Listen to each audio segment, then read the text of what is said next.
energy of the brain as the energy of the body is ascending from the tailbone.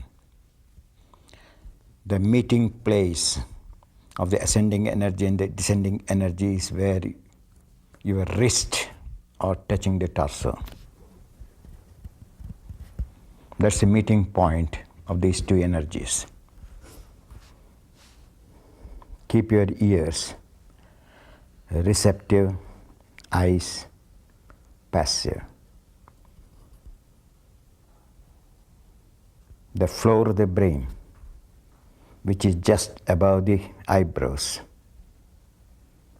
you have to try to release the electrical nerves of the eyes from the floor of the brain,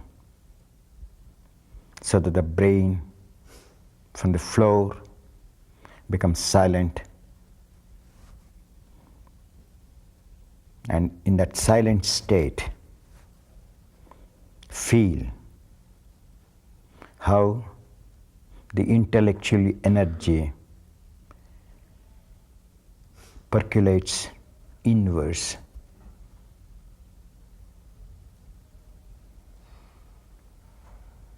Exactly in the center of the floor of the brain. And in that silent state, let us invoke the blessings of Patanjali, so that the work which you have undertaken will be fruitful and beneficial to all of us.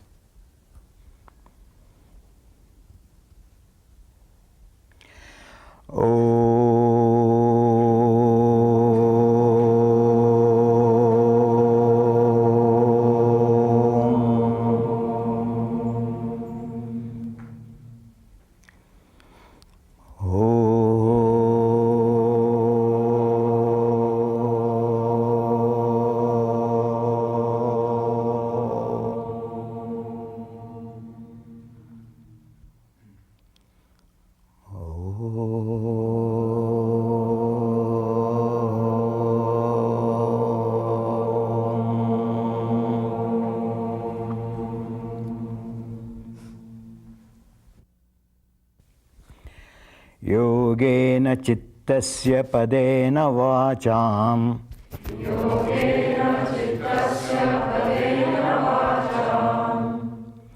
मलं शरीरस्य च वैद्यकेन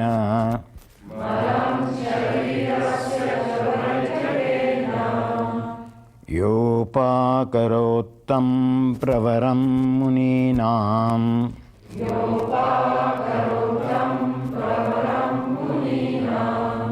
पतञ्जलिं प्राञ्जलिरानतोऽस्मि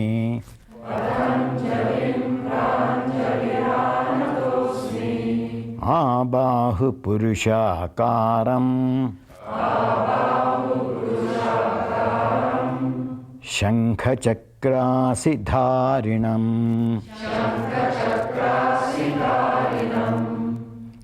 सहस्रशिरसं श्वेतं प्रणमामि पतञ्जलिम् हरिः ओम्।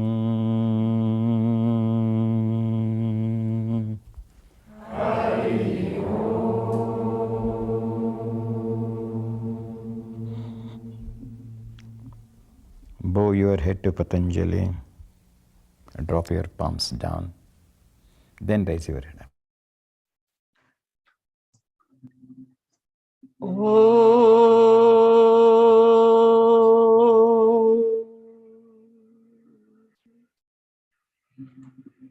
Gurur Brahma, Gurur Vishnu, Gurur Devo Maheshwaraha, Guru Sakshat Parabrahma, Tasmai Shri Gurave Namaha. Hari Om.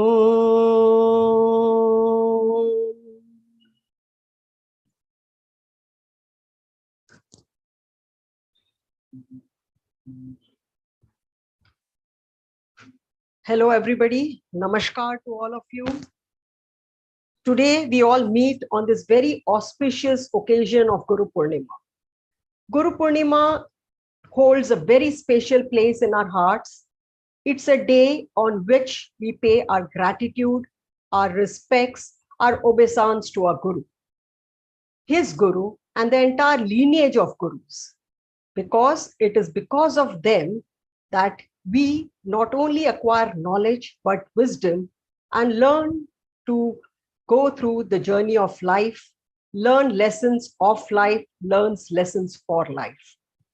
And I must admit that all of us here have been very, very fortunate to have had Guruji in our lives who totally changed the course of our lives, I believe. So today, we all, on behalf of all of you, I pay our respects to Guruji, to Gitaji, to Prashantji. Friends, there are a lot of ways of learning. And in today's day and age, there are tons and tons of modes of learning. But learning doesn't come from different modes. Learning is acquired. Wisdom is gained. And in the ancient times, we had learning coming in the form of gurukuls. So the Shishyas, students, stayed in the ashram of the Guru and learned not only in classes or courses or from what was taught, but learned, inspired, got inspired, imbibed and absorbed from being just around their Guru. And a lot of learning was not formal, but what was informal.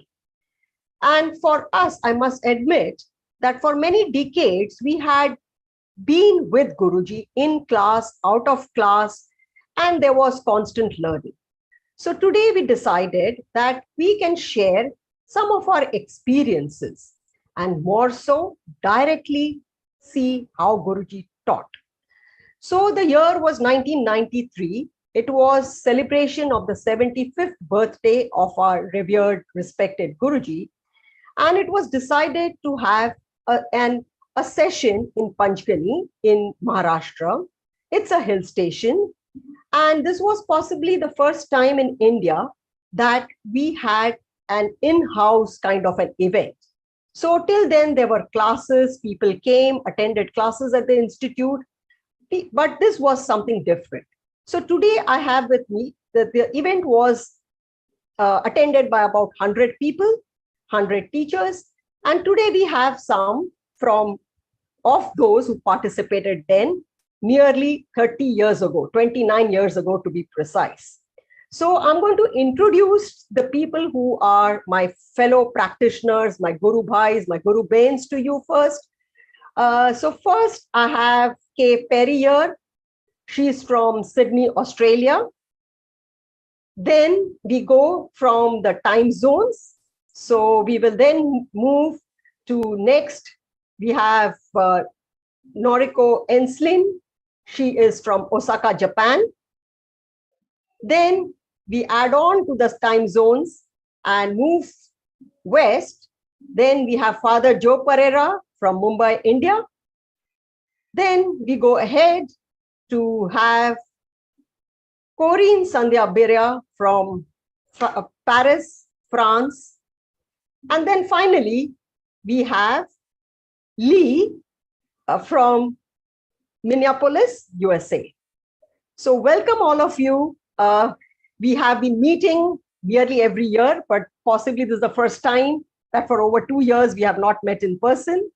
So to start with, we've all been there. So I would like maybe Father, you can start about the venue where we had this event.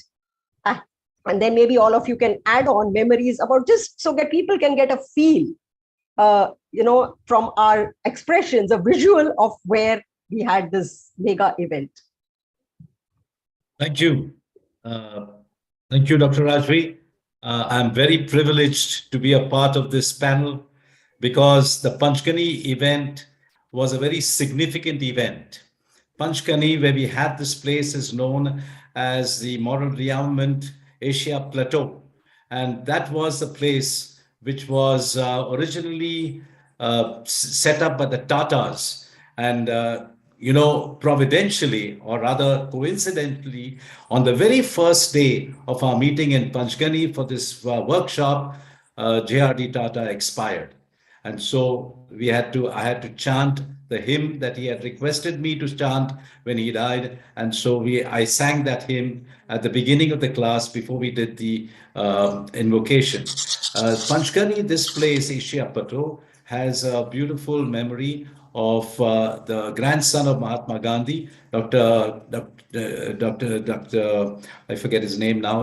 He is the one who has who's heading the moral rearmament, now known as the Initiatives of Change. So it was a very special event filled with some beautiful memories, which we will share as we go ahead, because you cannot forget the kind of work that Guruji did with our bodies and with our minds and with our souls. Thank you.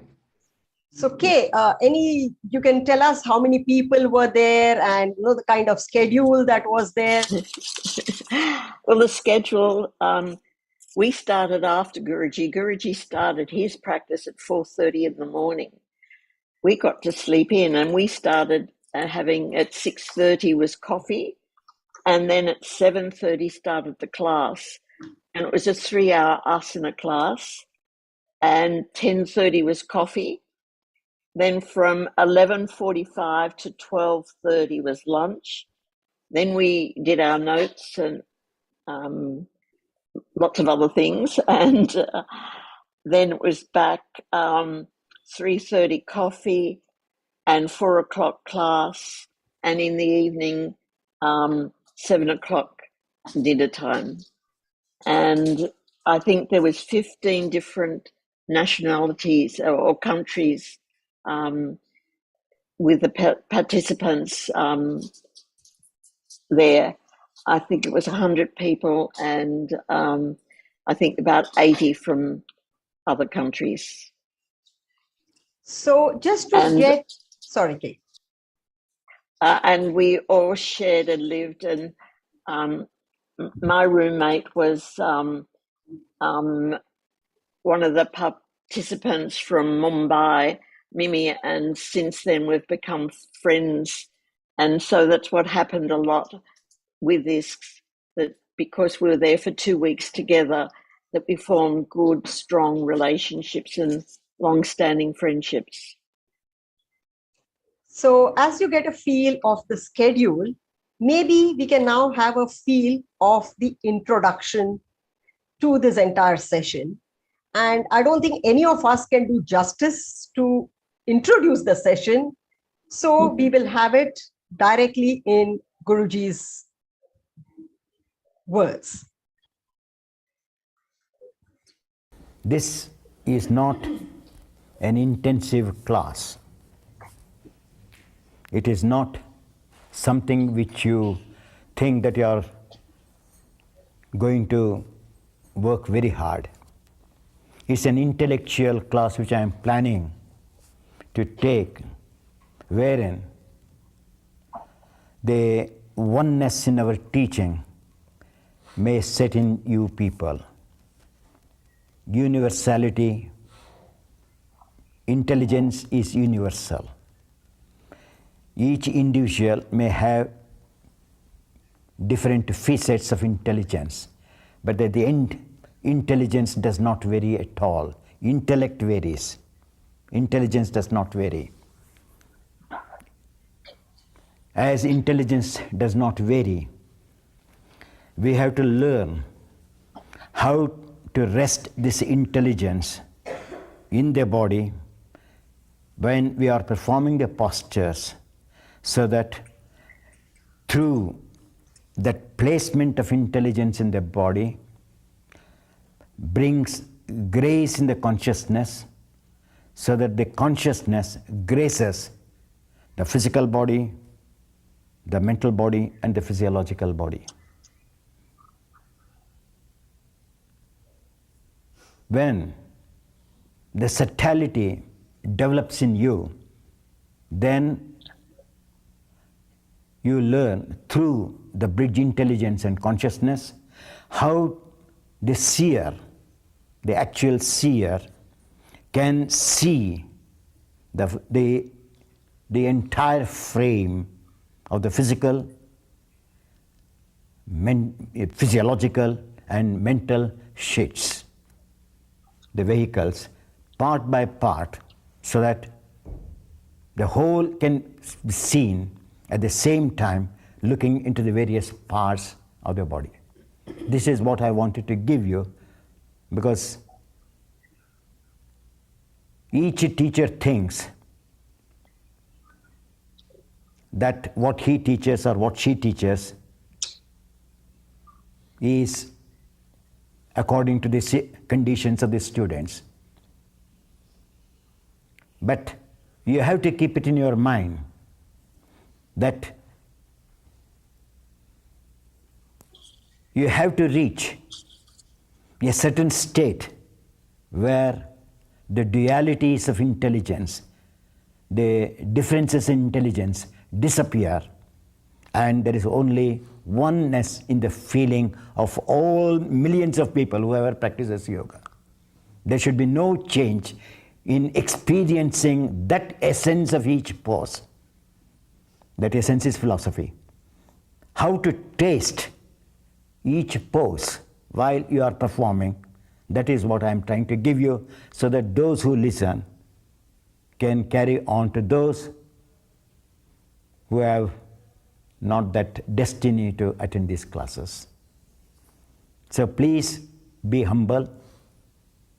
Please be devoted to the poses. You need not be devoted to me, because without devotion, no development will come. Asana and pranayama are the two facets in the field of yoga where knowledge is acquired by asana. Remember that. This nobody teaches, nobody tells you. Asana is not physical exercise as it is commonly said. Asana develops intelligence in each individual to become more powerful in their understanding. And asana helps for you to develop that quality which is latent in everybody. Can it be brought to the surface? There is no other way in the Ashtanga Yoga or in other fields of yoga, whether it's jnana, bhakti, karma, or whatever people may call it, but that essence will not flower as it flowers in asana and pranayama. So asana is a path of jnana marga, means you develop knowledge of yourself, of your body, of your mind, of the very consciousness. And pranayama teaches you how, with this knowledge of jnana, you develop devotion. So these are the two paths of the Ashtanga Yoga where Jnana Marga and Bhakti Marga Patanjali has kept in between. Yama and Niyama is ethical, and Dharana, Dhyana, Samadhi is actually karma, because pure karma cannot come without Jnana and Bhakti. Without the acquisition of knowledge, without devotion and dedication which comes through pranayama, you cannot do the right action. That's why Dharana, Dhyana, Samadhi is nothing but an action which has no reactions. There are no fruits in those actions. But now we acquire, we are with motivity we do. But when this jnana, through asanas, when you develop, and when you develop that devotion and dedication through pranayama, then your action is free from motivity, and that's why it's called pure action. So these two steps of Patanjali is the ladder for you to reach the ripeness in your wisdom. And that's why I'm trying to give whether this is possible or not. If it's not possible, well, we have to accept our human weaknesses. But an effort should be made. That's what I'm trying to present you, so that the feeling, the understanding and the feeling may set in you within these few days. You have to understand. Without understanding, the feeling cannot come at all. Don't say, I feel. You cannot feel unless you understand exactly what is said and whether it is imprinted or not. So we use the word in Sanskrit, chintana and manana. Chintana means analyzing. Manana means what you are analyzing to synthesize with action. So that is the beauty of these two steps of yoga, where analysis, synthesis meet together. When they meet together, that is meditation. So the pose, when you reach that state, when the action is reflected, and in that reflected action, you understanding, you readjust the pose, that is meditation. So it leads to that, provided the essence what I give, even from the first pose, it's base which I give. I can't teach all the essences of 200 poses in these 10 days. It's impossible. Even for me, I have to work to present you. So base I give, from this base, when you practice yourselves, can I introduce in this one? That is why I use the word subtleness. Patanjali uses the word, in the first chapter alone, 2 words, which is enough for us to understand. Chitta prasadanam. Prasadana is not just expansion of the consciousness, but grace. Prasada means, say, you go to the temple, you go to the church, you ask for the blessings, is it not? So that Lord's grace may fall on us. So consciousness has to grace that area wherever, whatever you are doing. When the consciousness graces, Patanjali uses the word, then you can enter sukmaha, the subtlety of each and every part of your body, every part of your word, every part of your feeling should be felt.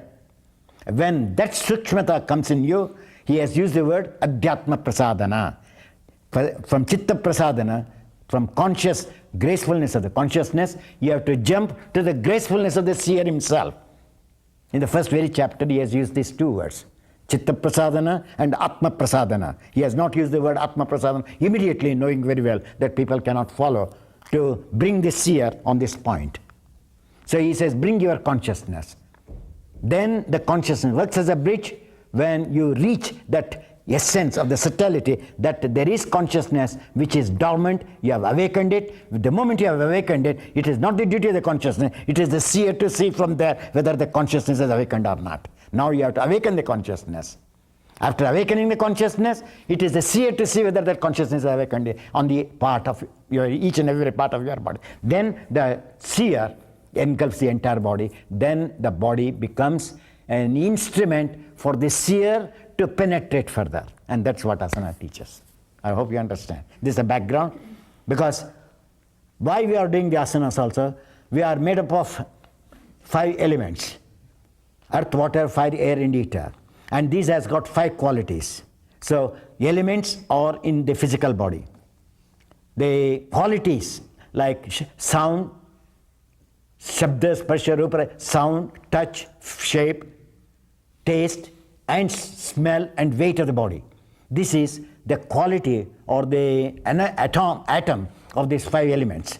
So this has to be felt by the senses of perception.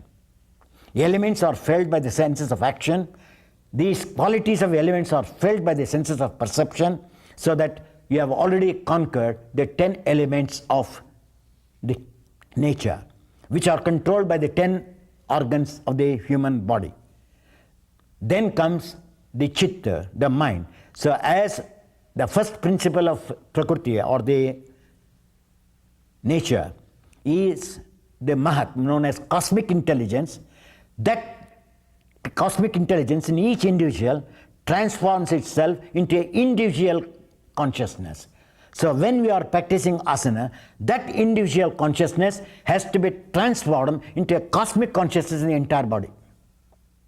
So that the external cosmic consciousness and the internal individual consciousness becomes cosmic, so that the outer and the inner, there is no difference between the two.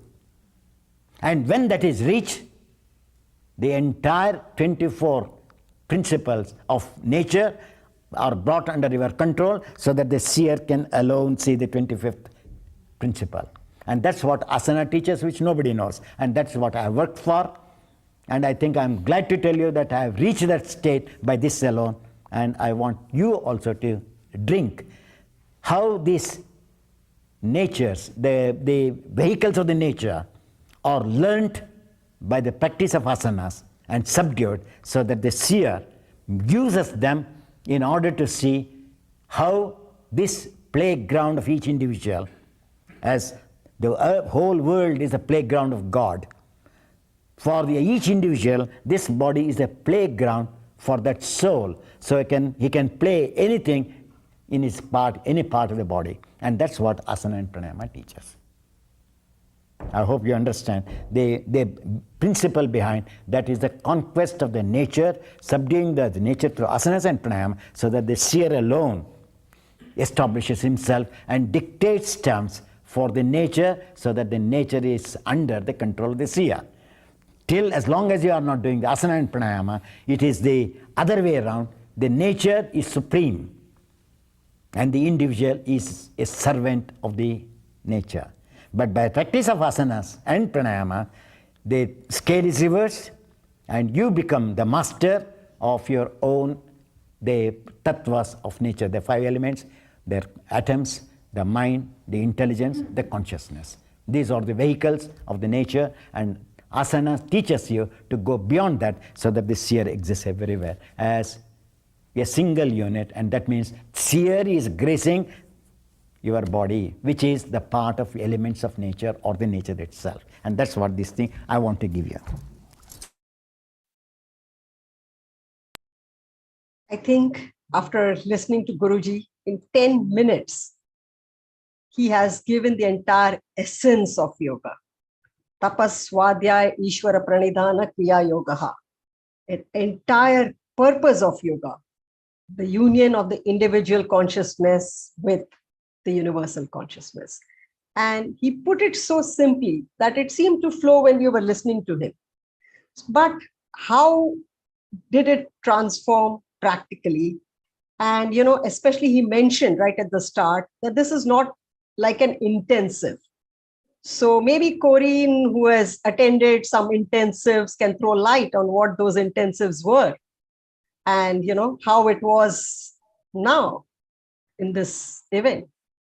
Well, I believe that he gave the tuning during this introduction. And maybe 30 years ago, I couldn't grasp maybe half of what he was telling. But somewhere within ourselves, there is a kind of samskara, something that we memorize, we keep within, and this will stay. We cannot express, we cannot say, but it is there. And then slowly, slowly with the practice, we feel that what he was telling 30 years ago now is to be understood. We can grasp what he was telling at that moment, and the stability he gave at that time, till today I can feel, and I feel that it is what we call parampara. Something has remained from the Guru to ourselves and will never, never leave us. So Guruji also mentioned, as teachers, he said we were all teachers. So, and then every teacher tries to teach at the level of the student. Now, this particular class had some very new teachers and some who had been students for 30 years. How did he connect to all? So maybe Noriko, who from Japan, who at that time was possibly the Japanese were the youngest groups. So Noriko, could you just sort of explain how it was, because you were the youngest in terms of studentship or the Japanese group? You'll need to mute yourself. Yes, we were five students from Japan, and this was the first time for us to participate in such a big group of different level of student or teachers, senior or younger, and So not only the age, I'm not talking about the age, but for us is everything was a quite new experience. And at the beginning, every day we were worried about what's happening tomorrow. But anyhow, when we see the Guruji's explanation, the biggest problem was the language. And we try to understand and asking each others, but we just have to catch some foreign student to explain us. The subject was very difficult. But anyhow, our feeling when we see Guruji and sitting together or walking, going for a walk together, his energy and his compassion and his love in his eyes and everything made us very much at home. And so whatever we listened and we could not understand, but still we could communicate to Guruji and what he was going to teach us. And we were looking forward to see our change every day. Okay. Lee, Guruji's teachings were always in classes, were always sprinkled with philosophy. And like Corinne said, the samskaras are there. That time, very little was understood. I admit I possibly had a minutest understanding of what he was teaching, the philosophy. And with time, it sort of dawns on us. Panchgani was something different. It was immersed in philosophy, but all practically. So maybe you could shed some light on, because people who are not there, generally people tend to believe philosophy is separate from practical. Theory and practical are different. So, how the teachings were. So some light, some memories. First of all, there was nobody, never, like Guruji in our lives. And we could see it in that few minutes that he gave that introduction. And my three colleagues, Rajvi and Corinne and Noriko, have spoken it exactly correctly about that experience. But something occurred to me when we saw the footage from behind us. We were young then. We were the young people then, and we are the old people now.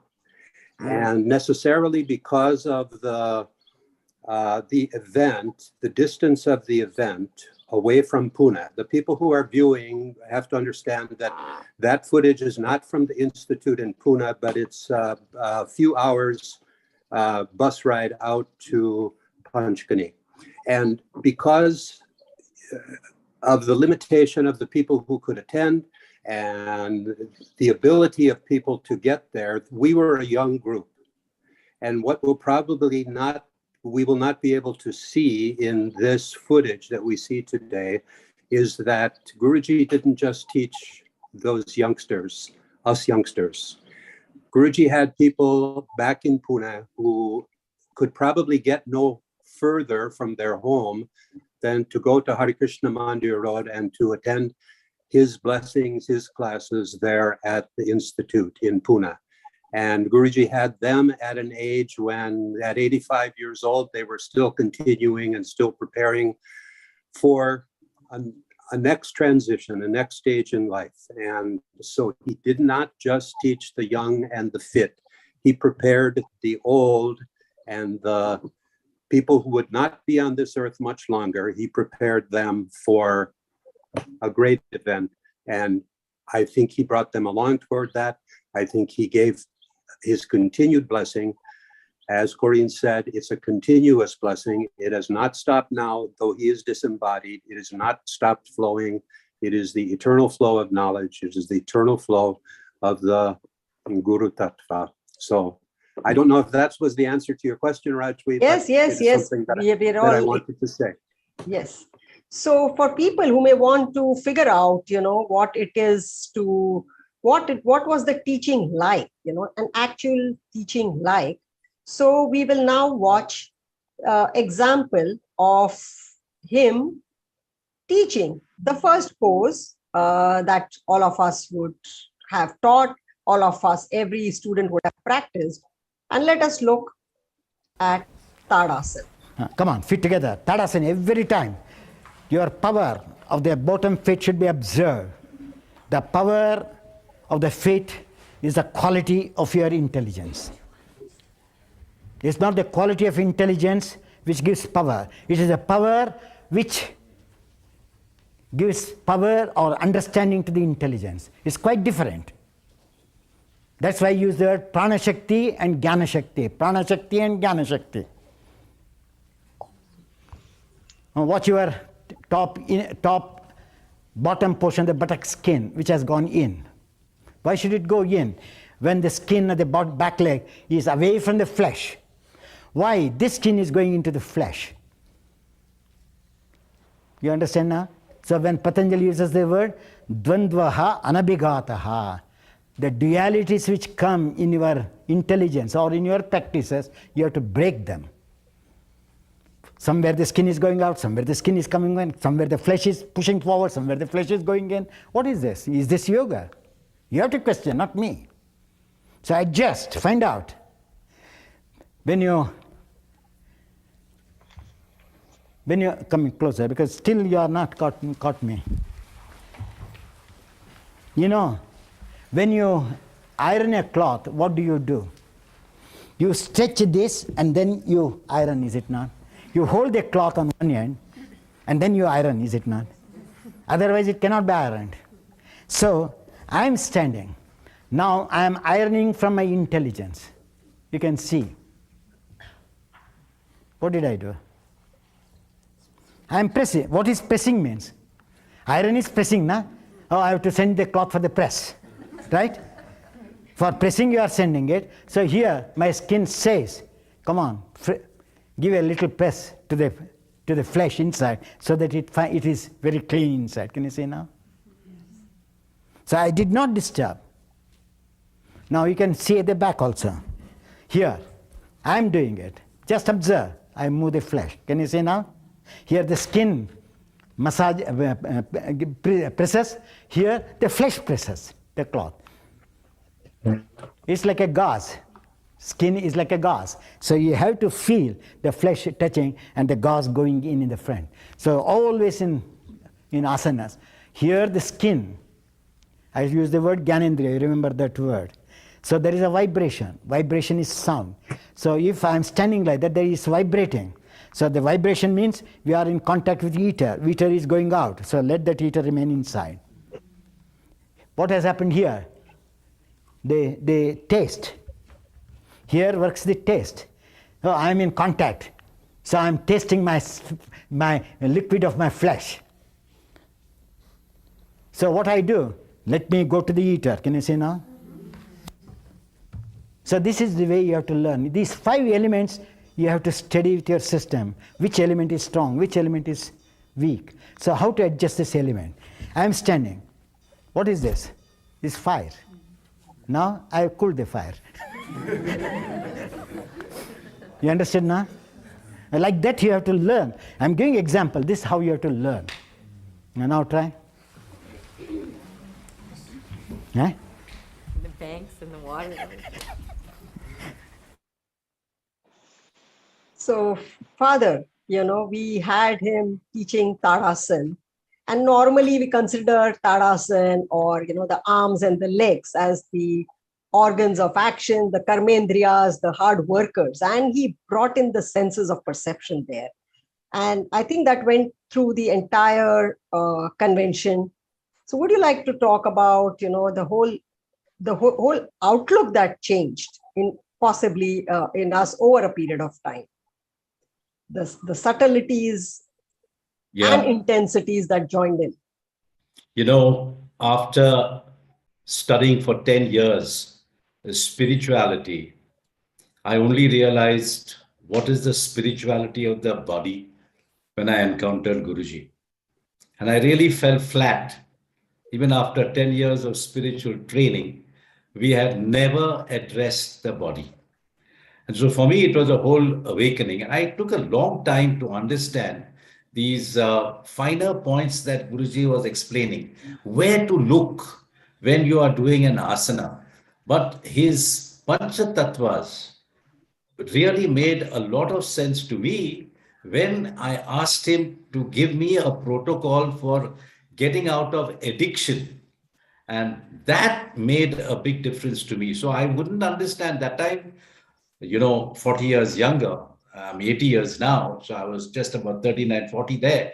And I couldn't grasp it, but I did not stop trying to see what I couldn't understand. And then when you go to the Yoga Sutras and when you see that there is a Yoga Sutra that talks about Prayatna Shaitilya, Ananta Samapatibhyam, then I realized all that I had studied for 10 years of spirituality only can be experienced authentically in the cellular consciousness. And it still is, I still don't understand. Let me tell you that. I mean, it is very difficult. When I listened to Guruji just now, I recall my non-understanding and I recall how much I have grown in trying to understand. The subtleties that he really expresses are beyond one's understanding. But when you are practicing and feeling those, what subtleties that he's explaining, when I am explaining to my own students how to awaken, what is really Tadasana? And where does the Tadasana, root of the Tadasana come from? Like Shiatsu, it has so much to do with the skin of the arch of the feet. Today, I understand why he was telling me all those things. And so, his exposure, Guru Shishya Parampara that Corinne was talking about is keeping on revealing itself in my daily practice. Thank you very much. I hope I have answered the question. Yes. It's more of us sharing our experiences or whatever we have understood. We don't know what is right and what is not right.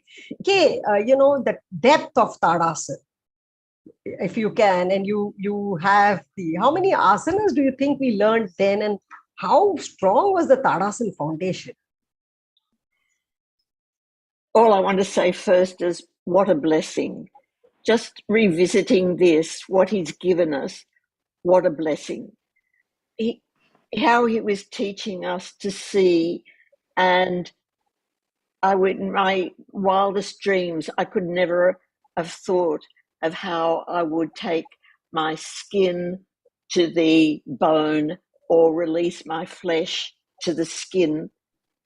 And without his clues and guidances, I would never have been able to experience that or even had any inkling. And I think that's the gift he's given all of us. And on this Panchgani experience, Guruji, I think, only taught 12 asanas.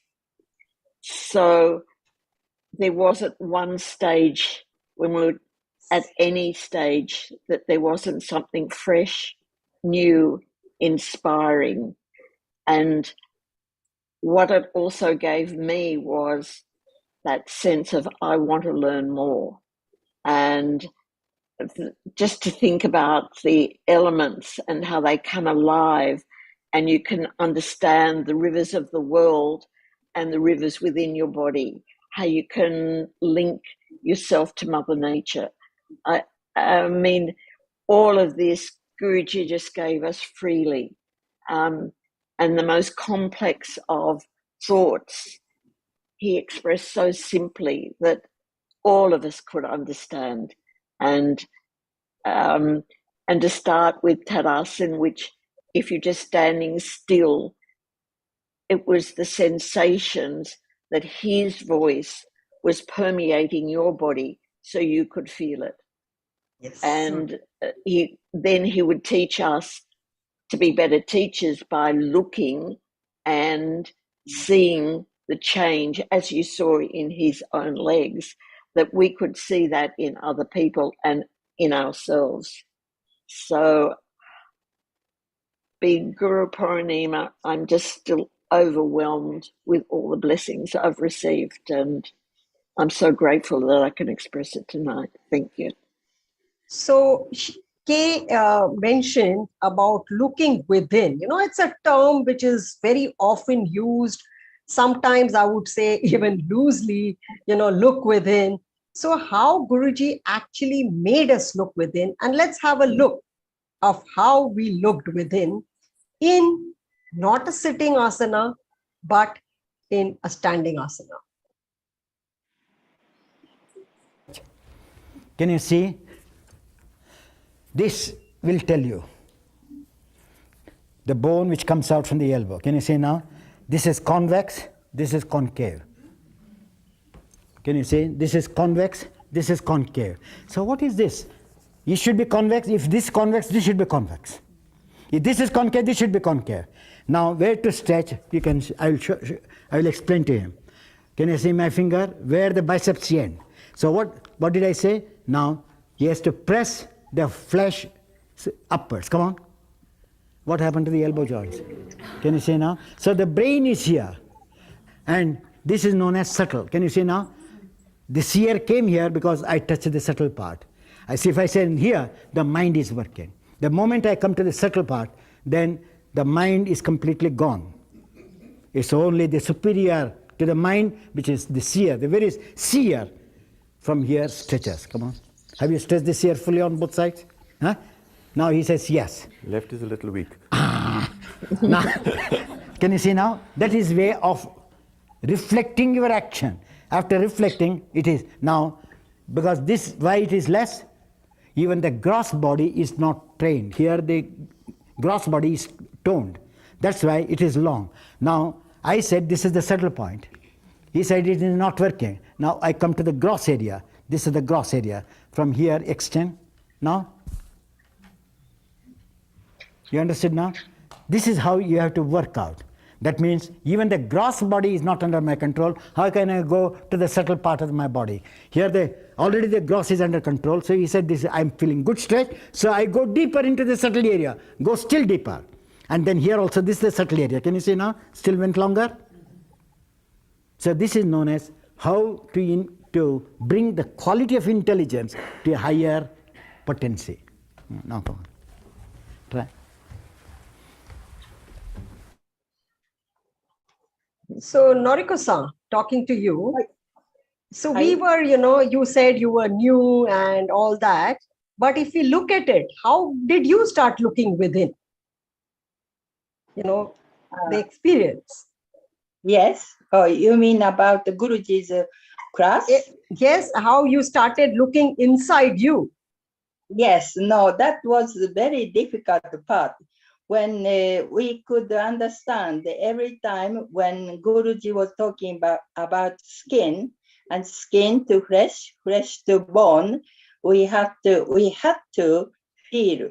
But what we were practicing before we went to India, even this big workshop, our body, we were doing only physical work, only body.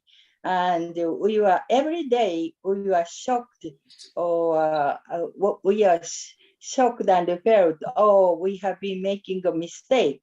And even Guruji explained how we go into the asana, like now Sam's explanation, to see the skin goes up, or skin is concaving or convex, or all that we couldn't see properly. And to keep the asana, or just to keep the arm stretching, was very difficult. And but when I think of now, we can understand what Guruji was trying to tell us. But now our all this doing asana was just beyond our capacity, and so.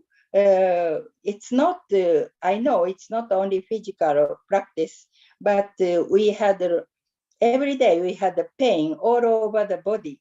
And still, this was a very funny feeling. We felt freedom in the body, and we thought we will maybe have a break, but the next day or afternoon class, we were still continuing without any tiredness or not neglecting. We were really interested in trying something new all the time. So mind is also, our mind is not peaceful, but the mind or even breath was not stable. But still we enjoyed being there, and we felt such a great freedom, and the pain is not really pain. It's not bad feeling. It's very happy feeling. We have done something. We overcame something unknown world, from unknown world. So it was really strong and very fresh and unknown experience, and that made us very happy, content. Okay. Corinne, you mentioned, that whatever we learned then, or sort of we heard then, it sort of got absorbed not into our ears or brain, but into our bodies. But at the same time, Noriko explained, like each of us had different ability to understand. And now we realize how little we understood as time goes by. She talked about pain. And today it is also very common for new students to feel pain. And, so would you like to talk about, we've done, on one hand, we say there was pain, but we liked it. There was difference or something, where pain and you like it. Well, you reminded me once, not long ago, a moment in the practice, because we were staying very, very, very, very, very long in each asana, with all the details that you could hear in the previous pose that Guruji was just now teaching. And even though we were staying so long, there was a moment where everything settled in a proper way. We were into the pose, everything was fluid because he was doing, we were just following what he was telling. And then we didn't want to go out of the pose because we knew it was the pose, that we wanted to keep the pose. It was so long, but yet we were willing to get the pose. So then I don't know who nearby me say, why you don't come back from the pose? Because I'm so joyful. Why I should come out of the pose? I feel joy. Why I would come out of the pose? I remember that you had literally tears in your eyes, and there was Sunitaji next to you who said, if you can't stay, come up. And he said, no, these are tears of joy. So I distinctly remember that. Now, to Corinne mentioned, we stayed long just to get a feel. What poses? How long? So just to give you a further feeling onto. So here we are. Now, when you extend it, the palm will tell you how the intelligence percolated, how the intelligence did not percolate in the other palm. Did you feel? From here to here you can see. One is heavy, one is light. Which is light, that means intelligence is not flowing. As the intelligence is not flowing, power cannot go there. You understood now? And now take the right foot out, left foot in. Now you took the right foot out. What happened to the perineum? Moved forward or backward? Huh? No. Who said backward? Just wait. Now you spread your legs. Spread your legs. Now, for your brain, that is back, right? What about this leg? Which is the back for this part now? Where are you looking? You are looking on the right side. So for the leg, which becomes the back? Tell me. The side leg or the back leg? Now, when I use have I used the correct word, or you are using the correct word? Please tell me now. Now, when I'm doing like this is front for me, this is back for me. This is not back for me, this is side. I'm not a mechanical man because the pose is different. I'm looking here. So as I'm looking, this is front. So this is my back. Look at the back means you have to turn here. You can't turn like that. Do you turn like this? See how difficult for us to give this subjective knowledge. theoretically it's quite easy. There is nothing to move. So the left leg, side leg becomes the back when you are doing on the right side. Now this, when you turn, this becomes a front leg, is it not? Whereas when you are here, the inner leg, the outer leg, can you follow? Here, can you see, this becomes the front leg now. This becomes the side. The moment I turn my head, this becomes the front leg. As long as I'm not turning, I'm looking here, this is the side leg, this is the front leg. You understand now? So this goes on changing. That's why we say transparency. You call this slice transparency, no? So the body, each and every part is like a transparent intelligence, which you have to learn. And now come on, turn. Now perineum, is it towards the left leg or towards the right leg? Huh? So you have to move the left top knee back. Back is that, again, can you see now? Again you are rolling. Push back. And now, when you take the right arm down, the perineum should move to the left more and more. Come on. Don't come to the right. If it doesn't come, you have to push by force. And now you have done. Now, are you exactly in the center, the perineum and the distance? So move the left leg far away. Move, walk out. Now find the perineum. The stretch on the bottom skin of the perineum horizontally should be equal. If the perineum is closer to the right, you are on to the right. If it's closer to the left, you are closer to the left. So you have to adjust your leg so that the space is created between the perineum, equally, evenly. And now watch your foot. Is it sleeping outside? What did I say? This is the brain. I showed the brain. Push the front leg facing the wall. Front leg means the side leg becomes the front now. Side front leg becomes the front leg, so push in. Inner leg becomes the front leg, so balance the body weight on the surface of the skin on the calf muscle, middle calf muscle. And as you move, did my left leg move? Yes. Now is it correct?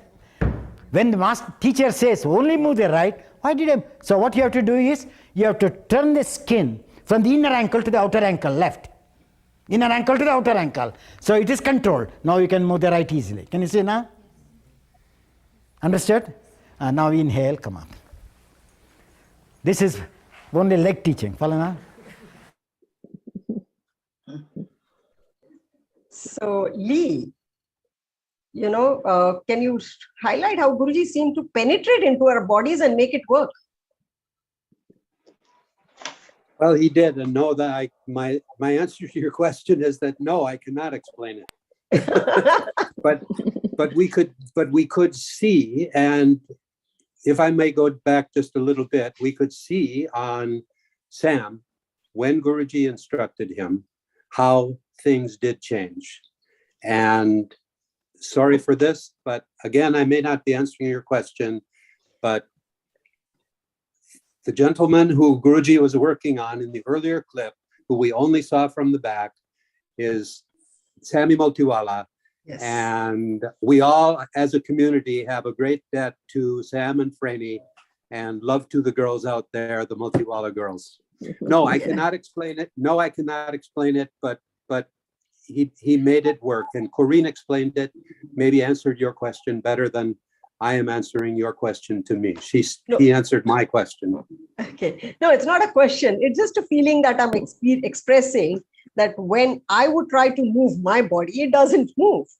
But when Guruji was around, or you hear his voice, it sort of listens to him better, much better than what it listens to anybody else. He has the authority of knowledge, and he has the authority of advancement in all aspects of our subject, not just the arms and the legs and the physical. Absolutely. And that's what was going on there, is that he was that authority and knowledge in him was somehow penetrating into our physical bodies when our own minds and our own intelligences could not do it. But it gives a spark, and that's a samskara. Yes. He left the samskara in us. If it didn't happen right then, and if we couldn't remember it a week later, it is still an entombed memory in us, a samskara, and it is still there. Absolutely true. Absolutely true.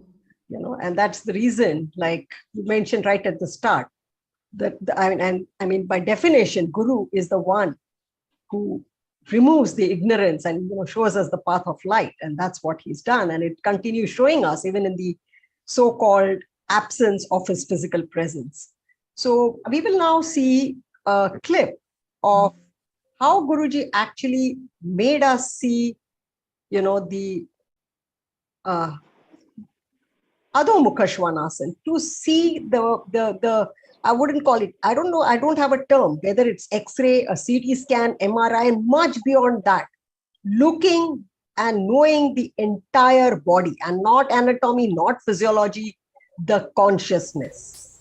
In dark pose, how the black hole comes without your knowledge? Shall I tell you that also? Huh? When you want to do the dark pose, do you know where you don't observe at all? You think of your leg, you think of your arms, you think of your chest, everything. Huh? But where you don't think is that when you are doing the pose, the buttock goes towards the tailbone. So don't allow it to go to the tailbone and do it. See what happens. The gluteus should come out, not in. Come on, try. Roll away the hips. To move the head, you have to roll that without forgetting. The buttocks to keep away from the tailbone is no use moving the head down. The moment you move the head down, the buttocks comes closer to the tailbone. Yes or no? So roll, create room from inner buttock to the outer buttock. And inner buttock and outer buttock should run parallel to the ceiling. Parallel to the ceiling. You can feel inside up or outside up. Which is up? No, inside up. Can you see now? This is outside, this is inside. So from the outer body, you have to lift the outer buttock. From the inner body, inner buttock, outer body, outer buttock. So two movements have to be done. Peripheral body to move the outer buttock. The center body to move the inner buttock. Then they meet each other. Comes or no? So to raise the outer buttock, outer peripheral legs, outer peripheral ribs, chest and arms. That way, correct. In that position, can I open? Now raise the head up. Don't keep the head down still. Now to move the head, let my head of the sternum move first, not the head. Head of the sternum, to take the head down towards the ground, head of the sternum should act. Come on, upwards. Now what did I say about the ears? Ears up, skull down. Ears up, skull down. If you take the ear up, the skull also goes up. That means the vagus nerve should be lengthened towards the skull. Right and left vagus nerves. Evolute upwards for the skull to go down. Now come up. Now do Tadasana. Just stand in Tadasana. Feel the intelligence teaching you where it is touching, how it is touching. Back of the legs. Can you feel new sensations? So why can't you learn this? This is Tadasana now. Does the body wants to come forward or backward? Wants to float. Float and then back. Can you see? That is Tadasana. So what Adho Mukha Svanasana teaches? To learn correct Tadasana again. We go from Tadasana to Adho Mukha Svanasana. What do I learn from Adho Mukha Svanasana to get Tadasana? So this is known as reversing process, known as involution. Follow now? So you have to evolve and then you have to go to involvement.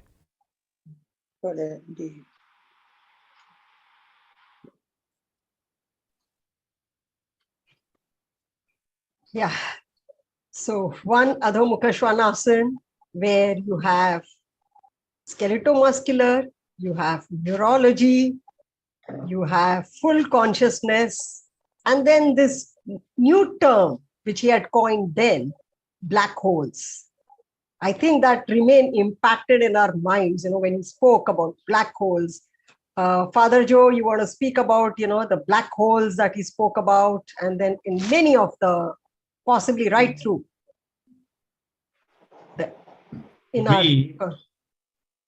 For me, the black hole was a whole series of unconscious that we carry with us from the very birth. And many psychologists and psychoanalysts have tried to give us a deeper understanding of that unconscious, but only Guruji would talk about that black hole being, accessed through a very subtle inward not movement. Guruji never talked about movement. He talked about action. And everything of Guruji's teaching was internally, it was never a workout. It was always a work in to access the inaccessible by the mental work and the psychological insights and my left brain work. Guruji was a super right brain activating personality. So the black hole, which he talked about for me, turned out to be a whole lot of unconscious being brought back to consciousness, a whole lot of, what we call in psychology, we have a whole term for that, and that is we carry a lot of unaccepted things about us, but we push it into the unconscious. Guruji drew out what we had denied about ourselves and accessed, brought the archetypes that were obsolete. For me, we did not have the courage to throw out these obsolete archetypes. The black hole gave me an insight. Tamasoma Jyotirgamaya, he was the man who brought us from darkness to light. And this is, I have used this a lot in my working with dual disorders, where the darkness of depression has killed so many people. And it's only Iyengar's teaching of this intensity that can free us from all our old archetypes and create new archetypes. Thank you. So we're now going to see how Guruji explained, not just on, on different students, how we got. So we had one glimpse of Sam Uncle, and now we have a glimpse of another very, very senior teacher, Mary Dunn, on. Any side you do. Okay, just do the pose. Now, just see the Tadasana of the lower leg and see the Tadasana of the top leg. Horizontal Tadasana of the same bent leg, right leg. She's doing on the right. Is the back leg and the front leg parallel? You are doing, I said she's doing on the right leg. I am speaking only on the right leg and you are all looking on the left leg. Can you see now how foolish you people are? Your eyes are there. I am explaining here. What is it? Is it this and this length are the same? Can you see the distortion? See on the top leg also, distortion. And see the skin, in which way it is moving. Then you come. How is that foot behaving? How is this foot behaving? What is this foot doing? Can you tell me? You are all teachers. It's expanding, extending, right? Going beyond. This is going beyond her. Yes or no? Or I have to say? Yes. Or you don't know? This is going in. Yes. This is going out. Can you see now? And what is happening here? When that is going out, how is that it is not going out? Has she questioned herself? Now say how difficult it is to do. Now, where is it? Where is this? The body is a brook or a river now? Brook means hits. Huh? So it corrodes. Can you see now? Then you have to go to Colorado. What is corrosion to know? That's why you have to take off this corrosion. What happens? Now, this is a floating rib. Now take the floating rib into the body. Now adjust. What happens? So I converted brook into a river. She went on into a brook. I went on changing from the brook into the river. So that the flow, the sensation of the touch of intelligence should not vary at all. Intelligence is connected to air. You also should know. Mind is connected to fire. Senses of perceptions are connected to the taste. Ah, the food is tasteful. Otherwise, if the wind touches, blows, oh, pleasant feeling. So these characters of the elements are by the 5 senses of perception. The elements are working in the joints and the skeletal body. Skeletal body is the earth. That's why we say physiological body is the touch, water. Mind, fire. Now, I'm doing the pause. Can you see now? That's fire. And intelligence is, quality of the intelligence is touch. So is my intelligence touching here? Is my intelligence touching here? If it is touching here, in which way it is touching? When the wind is very heavy, you want sweater. Is it not? Oh, it's very cold. If it's very pleasant, oh, it's very nice, let me take more, little more. Don't you use that word? So like that in your body, you have to observe the intelligence bracing in such a way that it does not disturb you at all. You should brace very gently.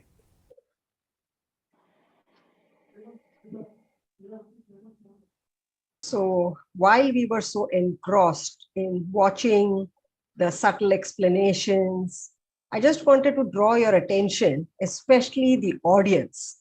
We have, the one here have seen it, that Mary Dunn was in Utthita Pashwakonasana for 2.5 minutes. Unwavering externally, but total changes within. And mind you, in front of Guruji, to be there. And there were times where some of the other people who were asked to demonstrate stayed much longer. So let's, whilst we get so engrossed, you can see the devotion of those senior students, teachers, Sam Uncle, Franny Auntie, Mary Dunn, and then there were the many, many others. So, while we're talking about the intensity and depth of teaching, people also need to, I started saying, we are going to get the feel of the program. So maybe, Noriko, you would like to say afterwards, what was happening between the classes, end of the class? Was it always so serious, intense? What were the times during dinner, lunch, coffee breaks? Yeah. You're still on mute. You're still on mute. Noriko, unmute yourself. Yeah. After the class or between the class? Whenever, just to get a feel. Yes. At that time, we were really not experienced, and everything was amazing, but we could show something to other people from all over the world. And the Guruji was talking about the universe, and he was talking about the 5 elements. And we had also the same philosophy in our Japanese culture, especially Ikebana or tea ceremony. And so one day I have decided to show the symbol of heaven and earth and the human beings through Ikebana arrangement. So maybe it is different what Guruji has explained us, but in this spiritual concentration or to search the spiritual contentment, we could also learn from Ikebana or tea ceremony and the very subtle thing. And so he was talking about sense of perception and the action of organs. So I thought maybe I can show the Japanese sense of perception through this doing Ikebana, all the flowers and the trees around the Panchgani. And so I arranged and tried to show, demonstrate what is Japanese culture. And I don't know how many people understood or appreciated, or I'm not quite sure now, but that all we could do. And we also sang Japanese song in Japanese. And now when I think of all this memory, I only feel ashamed of my immaturity around that time. But Dee was encouraging us always in front of us. He was doing fantastic, very dynamic asana. And I really would like to say thank you. You are our encouragement, my encouragement, Dee. You remember? Yes, Lee, you can now express yourself. Yes. It was a big family reunion. That's what it was. It was a big family reunion, even though most of the relatives there, we may not have met each other. Excuse me. When I knew that we were going to be out in the countryside, away from the city, away from Pune, for this trip, I packed 2 Frisbees in my luggage. So in between the classes, when we were out there, I found a couple of buddies that I could throw the Frisbee with. And I made new friends in Peter Scott from Australia and in Zubin from, of course, Mumbai. So that kind of thing. And also, I would find myself in the kitchen with the staff before each meal, rolling out the rotis. So if any of you got a misshapen roti in your meal while you were there, I'm responsible for that. Okay, would you like to add something, about the times in the kitchen, washing plates, and there were other things beyond class, and the family reunion, like Lee said. I guess I think that we all sort of then took different roles, and everybody did kitchen duty, and it was a way of talking to different people and just sharing that family type. And sometimes I would sit for dinner with people that I wasn't working near in the group or didn't have, so that I could have a better understanding of where we all were from. And all the time Guruji and Gitaji were there, and it was like they were joining us all together with a magic ribbon or something, that it was very joyous, with a lot of people, 100 people, but there was never friction. There was always sharing, and yes, it was just extraordinary. Yes. Yeah, we were all such privileged human beings to have been there, and I think that's something we can hand on when we're trying to express what Guruji has given the world, not just us. Yes, because these things are not seen by people who are looking at his teachings. Will never know about these unless we talk about it. We can go on talking, and when we start reminiscing, it's endless. It's like taking out old photographs and then we go down. However, I would like to play 2 more videos, and in the interest of time. So I'm going to now show, we had the pranayama class in the evening, so we'll just play that before we go ahead. This morning I spoke about the elements of 5 elements. When you are exhaling, because this is also a certain regulation of your intelligence. When you are walking, can you walk on a road zigzag? You walk even on the footpath, you go in a line, so that deviation may not take place, or you may not lose your balances while walking.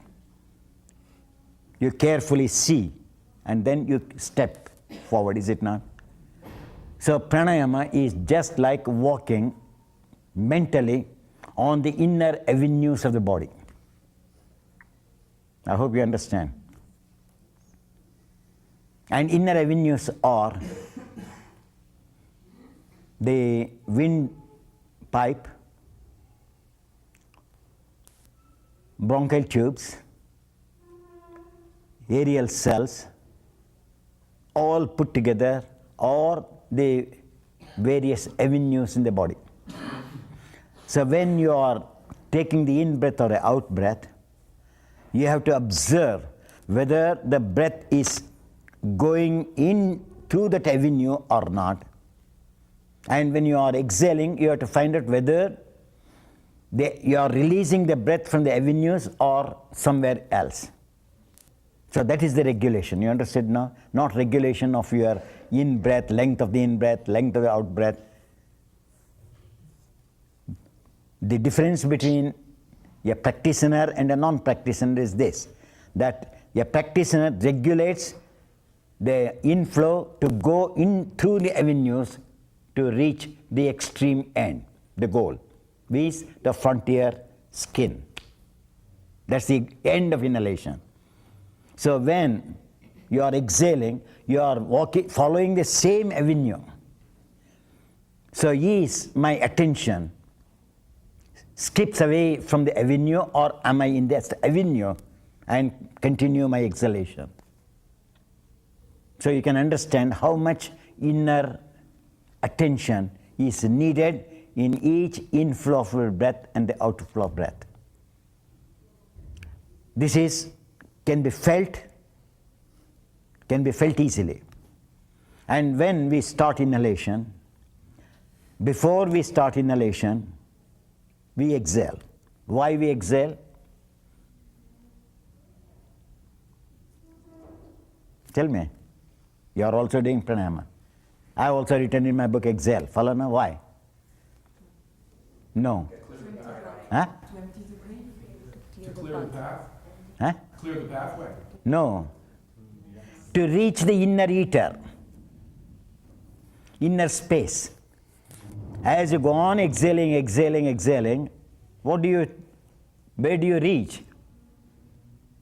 The inner space, which is void. You understand? So you reach the void, inner void, and that is ether. Ether has no frontier. You understand now? So as ether has no frontier, your exhalation is meant to see that your intelligence, which is connected to the air, element of air, goes further, because air is grosser than space. Fire is grosser than air. Water is grosser than fire. Earth is grosser than water. So this is the process of study. So when you exhale, you touch the ether. Ether is completely subtle. It's vast, it's subtle. It's not gross. You cannot catch. Can you see now? It's not gross. But it exists everywhere. Hence, it is empty and it is full. It is there, it is not there. And that's why in your exhalation, you touch that extreme subtle part of the element ether. Then the moment you start inhaling, a little time you get in contact. The first particles of in-breath does not come in contact with your inner body at all. You have to learn. This is what I am teaching, that you have to observe that from the void, you are still in the void though you are inhaling. Then all of a sudden it comes in contact. That is sparsha, the second quality of element. The air is touch. So from non-touch, you come to the touch. From the touch, you feel that the touch has come, you give a little force. So that is fire. Then from fire, you try to see whether it is spreading everywhere or not. You feel the wetness in the side of the lungs, in the back, in the front, you know. So that's not the touch, that is the wetness. So you have to distinguish when you are inhaling, exhaling, these 5 elements, how they recede, how they come up. How they come up in inhalation, evolve, and how they involve in exhalation. That is pranayama. Understood now? So controlling the 5 elements in the in-breath and out-breath. That is why it is called ayama. So then you come to the end of inhalation. When you come to the end of inhalation, the earth is touched. It's very heavy. Then you jerk your breath like that, is it not? So earth cannot, that's all. That's the quality of the earth. You heard the earthquake, is it not? Tremors of the earth. So the brain tremors immediately. That means you have touched the earth. So as soon as you touch the earth, you should not disturb to have a tremor or an earthquake in your brain. So inhalation has to end there. That is the clue which you have to learn. Then when you are exhaling, you exhale from the element of earth to the element of water, because you see the wetness drying. Then you come to the fire, because after some time you feel that you don't feel the sensation. The fire is appeased. Then you come in contact with air, intelligence. Then intelligence also subdues into the ether. So when you are inhaling and exhaling, throughout your practices, these 5 elements, you start from the subtle element in inhalation, the ether, and come back to the earth, and in exhalation you go from the gross earth to reach the subtle. That's why this morning I said it is Bhakti Marga, dedication and devotion.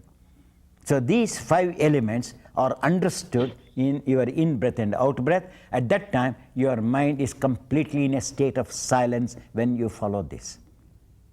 And that silence is to understand that there is something beyond these 5 elements.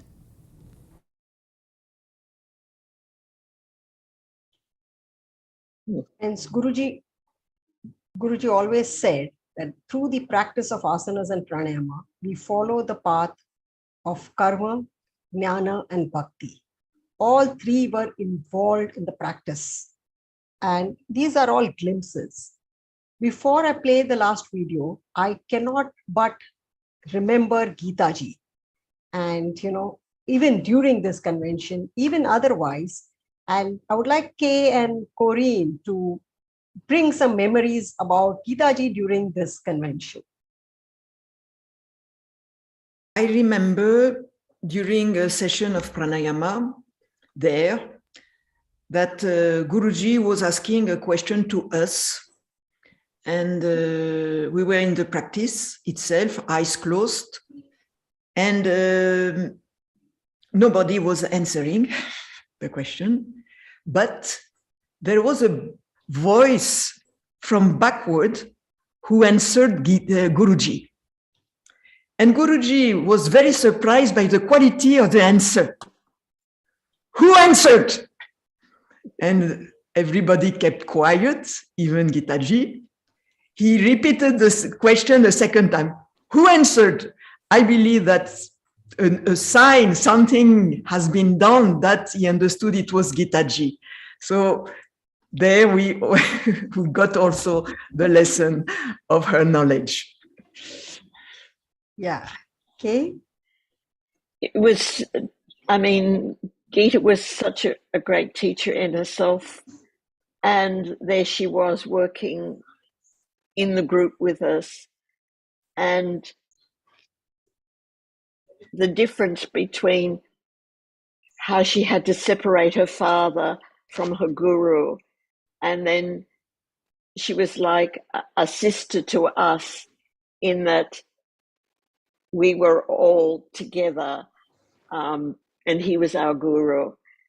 But she also gave, in one of the evening, a talk on menopause, which she said menopause, meaning man pause to man, so that a man should, and of course made everyone laugh to understand that, but also the depth and understanding with all of Guruji's teachings, and bringing that work for women was, when you look back and you try to think of anybody who'd given anything to women, for their cycles, for their stages in life, it's nowhere. And Guruji and Gita has given that to the women all over the world, and a practice that they can follow, and how we should also follow our different stages in life, and how our practice is leading us to face our fears and enter the spiritual world, that we can't deny it. It's our practice has led us there.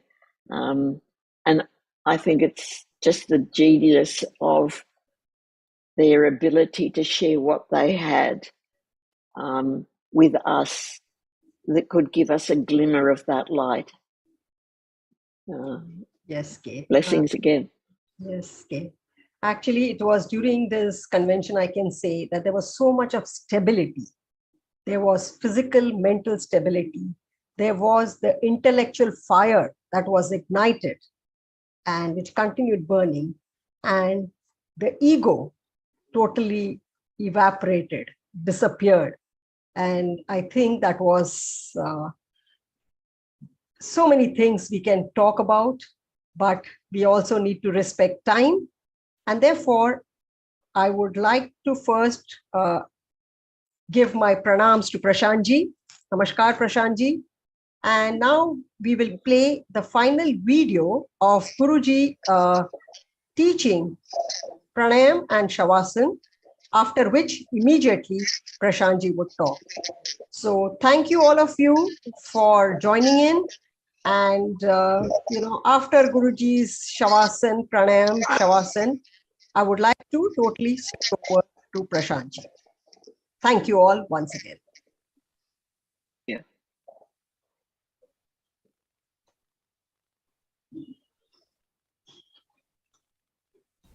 Again, your head went up. Can you say now? And you continue. And you have learned when Prashant has said, sincerity is no meaning at all if there is no dedication.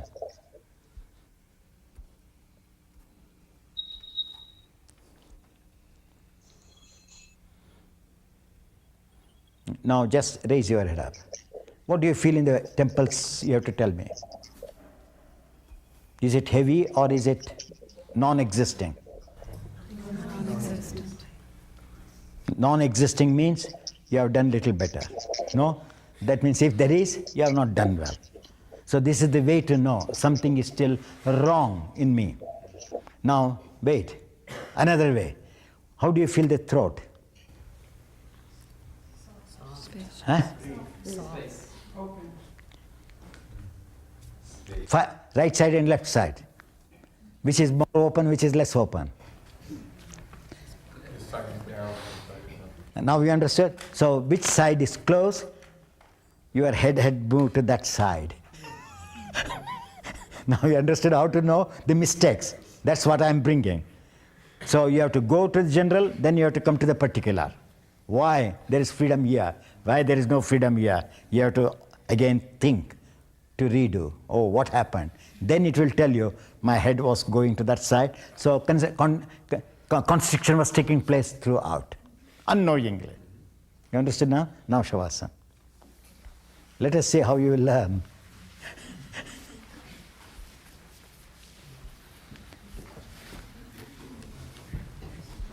Doing is the simplest thing, but learning while doing is the most difficult one. You should be a master, you should be a student at the same time. Whereas you think that you are masters and you never think that you are students. So this is a character of a practitioner. You have to learn while you are doing. You are doing without learning. Or you are learning without doing. You understand what I said? So they have to be synchronized. If the breath goes in, it has to be learnt immediately. What did I do? Where did I see? Where was my attention? Now come on. Then they missed. I told you now, do bend knees and lie down. One this way, one that way.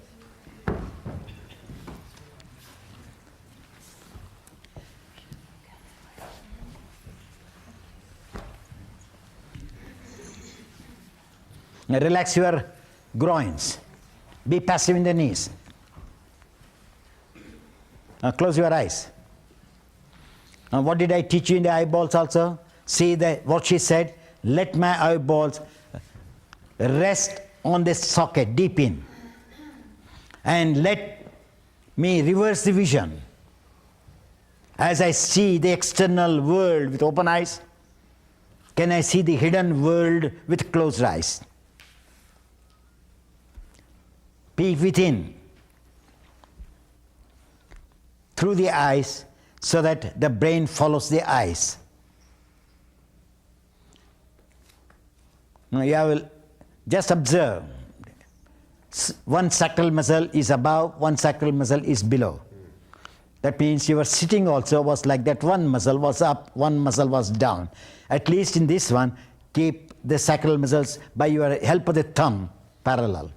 And the outer edge of the sacral muscles also should touch the ground. Then the lumbar spine goes down and relaxes, you can feel. Follow now? It has nothing to do with the legs. Whether you cross the right, left, right, it does not matter. And now you are all done. What did I teach today? Let the cervical spine move towards the thoracic dorsal, even in Shavasana. Let the thoracic dorsal spine do not move to the sacral. Raise your head up and readjust. You can't adjust on the floor. Move the skin backwards. Cervical spin towards the lumbar spine or thoracic dorsal spine, so that the back skin is parallel to the ground. The entire torso skin runs parallel to the ground. The pores of the skin at the back are doing Tadasana.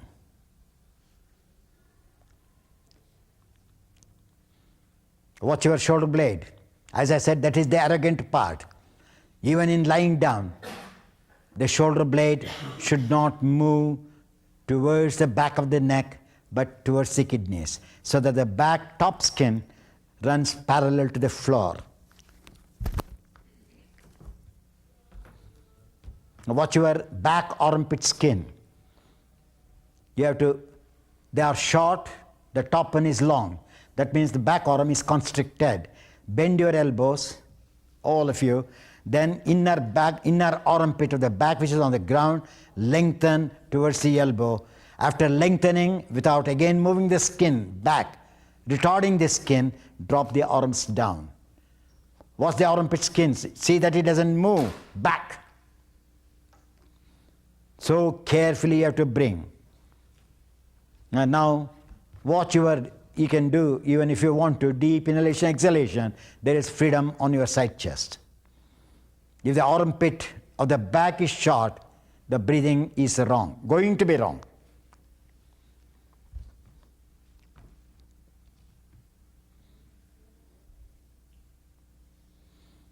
Turn the inner biceps outwards. That means the wrist should roll to the ground, the outer wrist.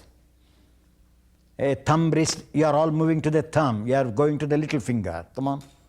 Some of you have moving a wrong direction. Some have to move to the thumb, some have to move to the little finger, according to your wrist bone on the floor. If the little finger wrist is touching, the thumb wrist bone also should touch the ground. That means you have to open the palms. Metacarpals should be opened towards the thumb. Then the wrists adjust themselves. And now, when you inhale, watch carefully that the thumb does not come up. Without tensing the thumb, you have to do inhalation, which gives you what is vastness in your lungs.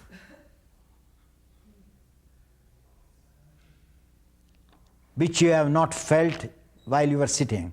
Now you feel that it can go into vastness more. If the thumb wrist moves into the metacarpals, remember your chest cannot open. Roll the thumb from inside out. With the wrist bone, not just the thumb. As you are inhaling, turn the thumb, back of the thumb to touch the floor passively.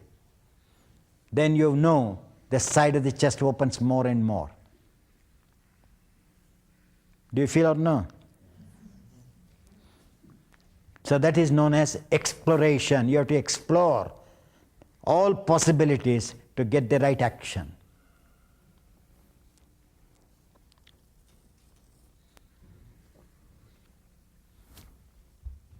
Watch your eyes again. Is it closer to the cheekbone or is it closer to the brain? So if it is closer to the floor of the brain, it's not Shavasana at all.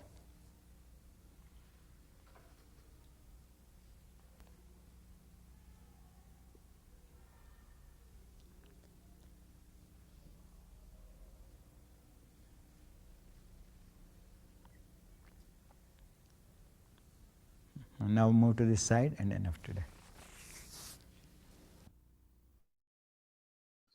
So with this, we come to the end of the session and I thank all the panelists for being there. And now I would first express my gratitude to Prashantji and pranams to Prashantji. And I request him to address all of us. Namaskar, Prashantji. Namaskar, all of you. It's nice to join the session and it's an auspicious occasion.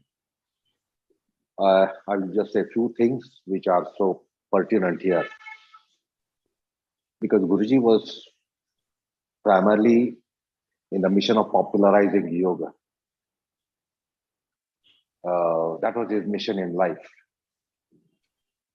But then he felt that in popularizing the subject, people conceive and construe the subject in a wrong way.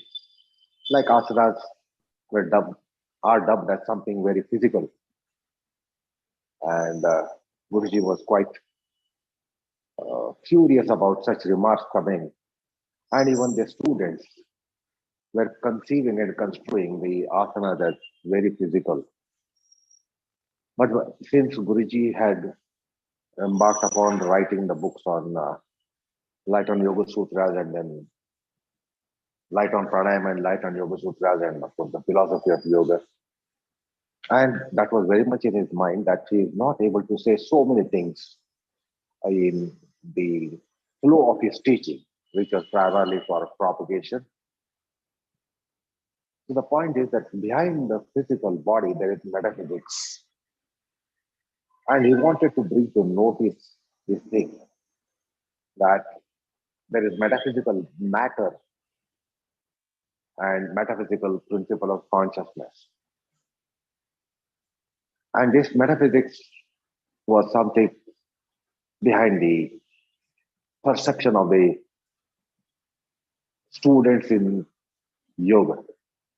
And he wanted to bring something like eye-opener. And therefore, the Mahabaleshwar session, the Panchgani session, was on 5 elements. And these 5 elements are the grossest layer of metaphysics. And he wanted the students to get introduced to something beyond the phenomenal, beyond the physical, but something which is metaphysical. And that was the motive behind the theme of Panchgani class. Basically, when body, mind, breath come together, it's a unique chemistry. And again, Guruji wanted this kind of disillusionment, which is so rampant, which was so rampant that these are physical processes, particularly in asanas. Guruji wanted to bring to notice that their physical body is made up of 5 elements and they have different chemical characteristics and chemical properties. The functions are therefore different. We know what element of earth stands for, what element of water and fire and air and ether stand for. So they are They have chemical profiles and they are more chemical. And Guruji wanted to bring to this notice that asanas, we are handling the 5 elements, and therefore they are inherently chemical processes, but seemingly physical processes. It is because of lack of education about our metaphysics of the body. And then later on, he conducted the courses, even if you come to the 80th birth celebration, thereafter 85th birthday celebration. And each year, of course, we were celebrating. Guruji was conducting courses during some of the years. And he finally gave a wider spectrum for in his 85th birthday celebration, which took place in the institute in the hall. And if you have the booklet, the pamphlet which was given to the students to get introduced to that theme, Trigunas, Panchavayus, Panchapranas, Panchatatvas, Panchakoshas, Chaturvarna.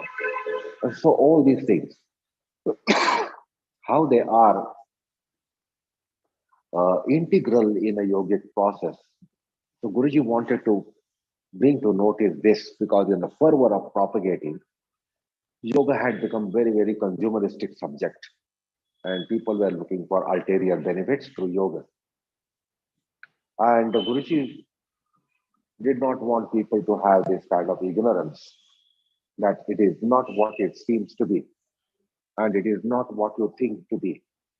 It has a greater depth. And that's why this was a launch point that he commenced with the grossest aspect of metaphysics, which is Panchatattvas. Again, wrongly understood as 5 elements. They are not 5 elements. There are 5 generations of elements. Akasha has potentially Vayu, Tej, Up, Prithvi. Vayu has potentially the next 3. And Agni has potentially the next 2. And Up has potentially the earth. So these are 5 generations of elements. So Akasha is the subtlest and the Prithvi is the grossest. And how these 5 elements interact, they beautifully interact in the dynamics of asanas, where body, mind, breath work together. And later, he wanted to portray to the students that human embodiment is a marvel. See, this embodiment of mind can go to casino, to restaurant, to temple, shrine, to a recreation club. And it is the chemical processes which are so characteristic to human embodiment, that there is no displacement of organs. It is not that your heart goes to one location in a temple and heart goes to another location in casino. The anatomy is static, the anatomy is constant. But it's a marvel of human system that the same human embodiment can go to different situations, scenarios, conditions, and it can manifest differently. This is not the case of subhumans. The fly in your house and fly in a shrine doesn't transform. An ant in your house and an ant in a shrine doesn't transform. It is the same for it, whether it is shrine or whether it is your storeroom in your house. It doesn't make any difference for it. But for human, in human level of consciousness, this is the marvel that we are prismatic persons and we can rotate for different manifestations. And more importantly, the breath, in breath and out breath, is a constant process. And it is said that on an average, it is a cycle of 4 seconds. because we on average do 15 cycles a minute. That is about 4 seconds. Now, inhalation, exhalation is a cycle. Now we have a day and night cycle. What we do at day in the daytime, we don't do at night time, and what we do at night time, we don't do in the daytime. So like day and night is a cycle. There's a smaller micro cycle of in-breath and out-breath. In-breath and out-breath are cycle of pravrutti, nivrutti, pravrutti, nivrutti. Acceptance, surrender, receiving, dispensing, etc. So it's the smallest cycle for our human life. And then we have so many cycles in which we are caught, and we undergo changes in all the cycles. We have cycle of day and night. We are different in each slot of the day. A day, a full 24 hours is called Ashto Prahara. 8 praharas. So each prahar is of 3 hours. So we know how we are different in each slot of 3 hours. Early morning to late evening. So we are in that cycle. So we are caught in so many cycles, such as breathing cycle, then Vata Pitta Kapha cycle.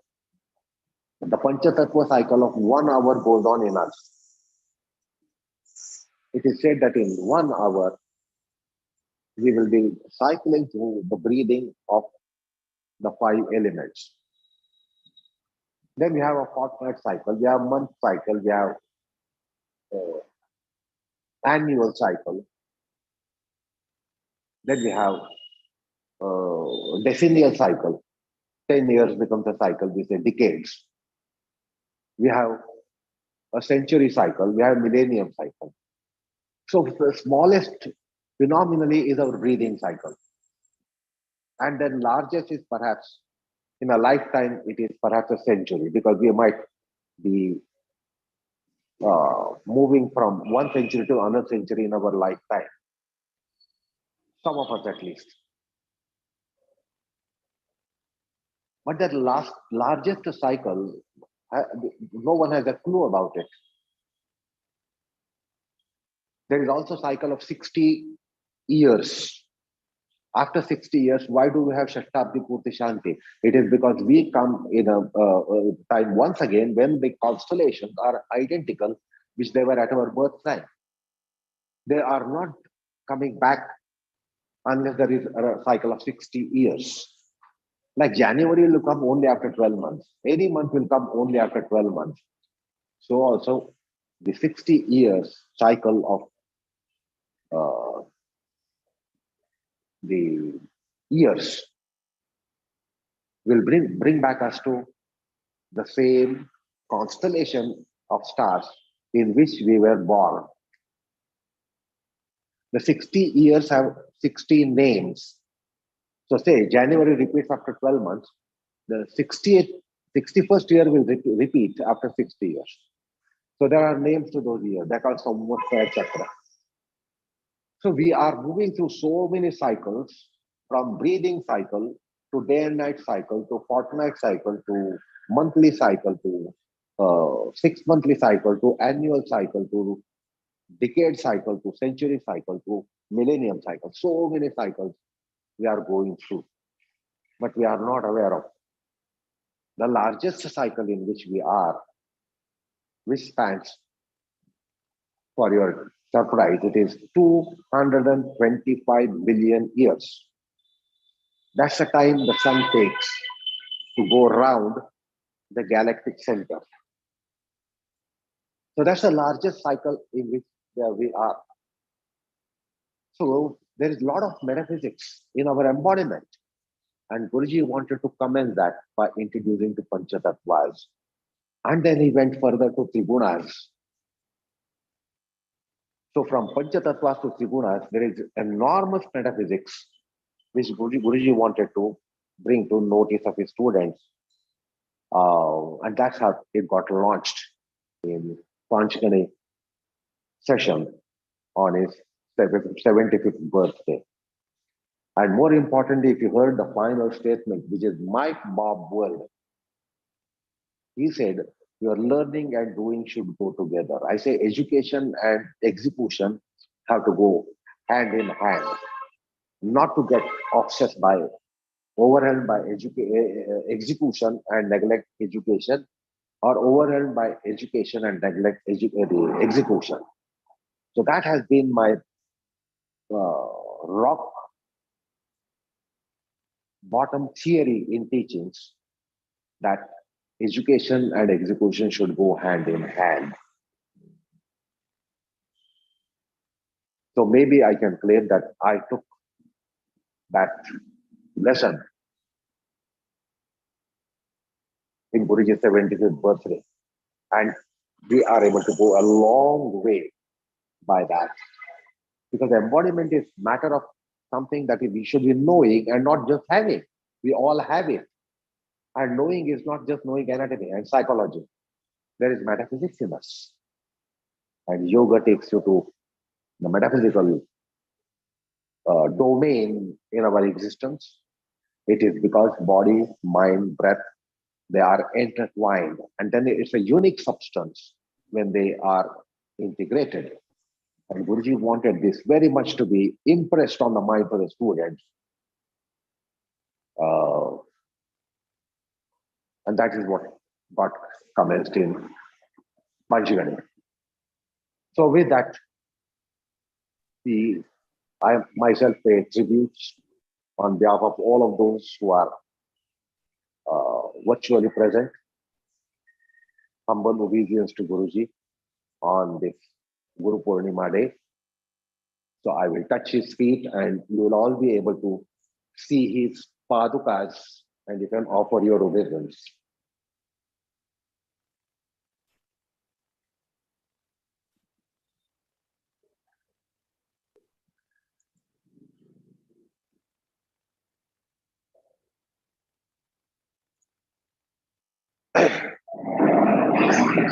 Close it.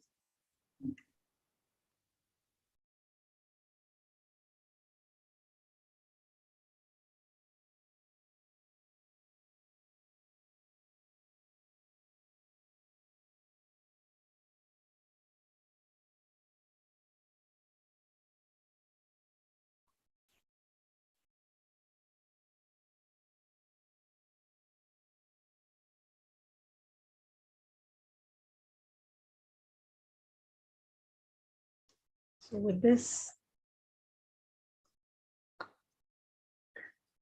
I express my gratitude. I thank Prashantji. I offer him pranams on behalf of all of us across the world. I thank all of you, Kay, Noriko, Father Joe, Corinne, Lee, for being here with us and sharing your memories. I also want to thank all of you who have been watching the program and sharing your thoughts. Please feel free to write to us and send all your memories down, because this is something which we need to share with others. I also want to thank Mystic River Video for the recording. If not for that, we wouldn't have this with us. Raya for editing, and Bhavin for setting this all up, and Kunal also for setting everything up. Namaskar. Namaskar.